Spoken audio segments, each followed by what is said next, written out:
ఓం నమ శివాయ నమ. ఓం శ్రీ మాత్రే నమ. జాయ్ సమ్మక్కాయ నమ. జాయ్ సారలమ్మాయ నమ.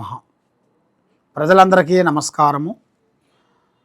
జూన్ మాసం వృశ్చిక రాశి ఫలితాలు. మరి ఈ వృశ్చిక రాశిలో ఉండవలసిన వాళ్ళందరికీ అదృష్ట బలము, జీవిత బలము, యోగ బలము, స్థాన బలము, కళ్యాణ బలము. కళ్యాణ బలం అనగా వీళ్ళకి కళ్యాణ బలంలోనే వీళ్ళకి కొన్ని ఇబ్బందికరమైన సమస్యలు కూడా ఎదురవుతుంటాయి. పెద్దవాళ్ళు పెళ్ళిళ్ళు చేస్తారు, అవి అనుకూలంగా ఉండవు. వీళ్ళు సొంతంగా చేసుకుంటారు, దాంట్లో కొన్ని ఇబ్బందులు ఎదురవుతుంటాయి. మరి ఏది చేసినా ఎందువల్ల ఇలాగ డిస్టర్బెంట్ అవుతుందా అని చాలామందికి చాలా సందేహాలు ఉన్నాయి. మరి వీళ్ళ పేరులో లగ్న దోషం కనబడుతుంది. లగ్న దోషం అనగా కళ్యాణ విషయంలో వీళ్ళు మంచిగా ఆలోచిస్తారు, ఎదుటి వాళ్ళు కూడా మంచిగా ఉంటారు. కానీ ఆ కళ్యాణ దోషం వల్ల, లగ్న దోషం వల్ల మ్యారేజ్ అయిపోయిన తర్వాత కొన్ని రోజుల్లో చికాకుల వల్ల ఇబ్బంది పట్టు ఆ ఇబ్బందితో వీళ్ళు ఎడిపోతారు. దానివల్ల సమస్యలు పెరుగుతుంటాయి. రెండోది, భార్యాభర్తల మధ్యలో వైవాహిక జీవితంలో కూడా కొన్ని లేనిపోయిన సమస్యలు ఎదురవుతుంటాయి.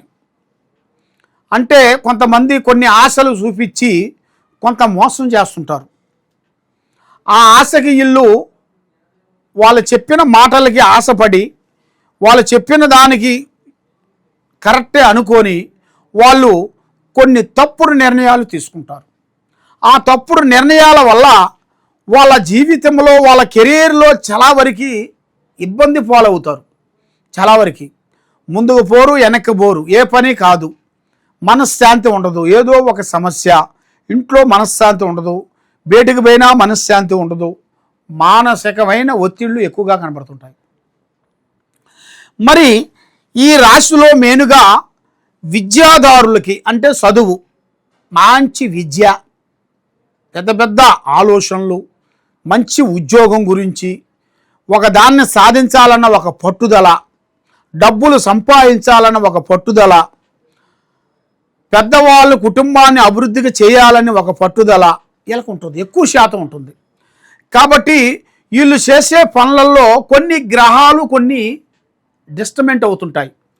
అవి డిస్టర్బెంట్ అయిన తర్వాత ఏ పని అనుకున్నా, ఎక్కడికి పోయినా కూడా మనస్సు శాంతి అనేది ఉండదు. చేతికాడికి వస్తుంటుంది, చేయి జారిపోతుంటుంది, నోటికాడికి రావాల్సింది దూరం వెళ్ళిపోతుంటుంది. అది ఎందువల్ల అవుతుంది, ఏమిటా అని చాలామందికి కొన్ని సందేహాలు ఎక్కువగా ఉన్నాయి. వాళ్ళ మీద ఉండాల్సిన రావుకేతువ, కుజదోషం, గ్రహదోష నిబంధన, ఇలాంటి గ్రహాలు కొన్ని ఎదురవుతుంటాయి వాళ్ళకి. అవి ఎదురైన కాడి నుంచి ఏ పని వాళ్ళకి కాదు, పెద్ద పని కూడా వాళ్ళకి దగ్గరికి వస్తుంది, నోటికి అందుకోకుండా పోతుంటుంది. మరి ఆ విధంగా చాలా వరకు కనబడుతుంది.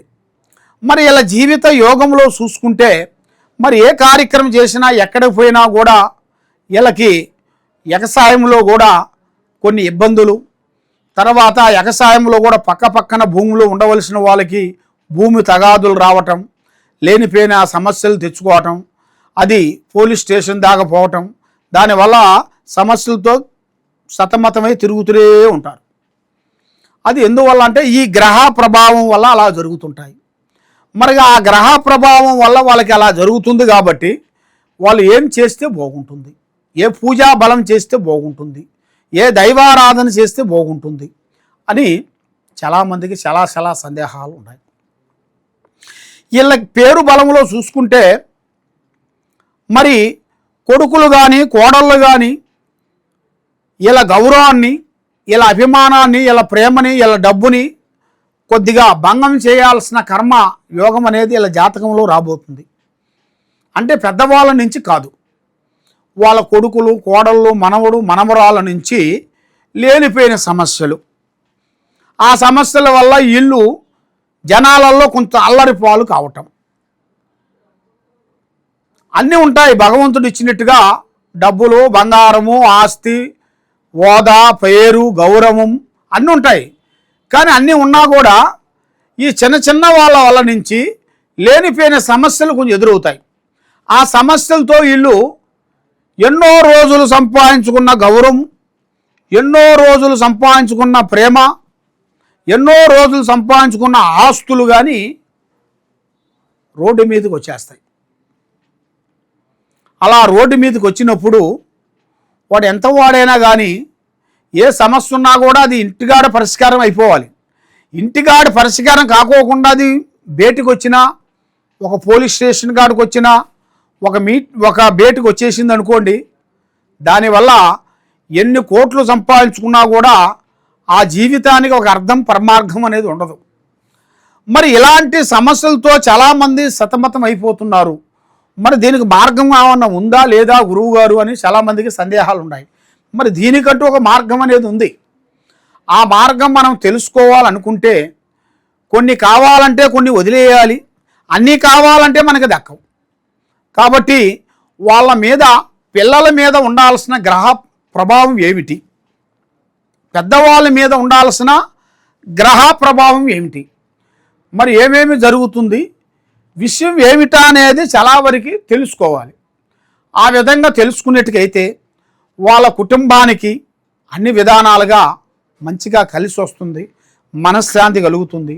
కాబట్టి ఆ గ్రహాలు పోయేట్టుగా ఒక మంత్ర బలం అనేది ఒకటి ఉంటుంది.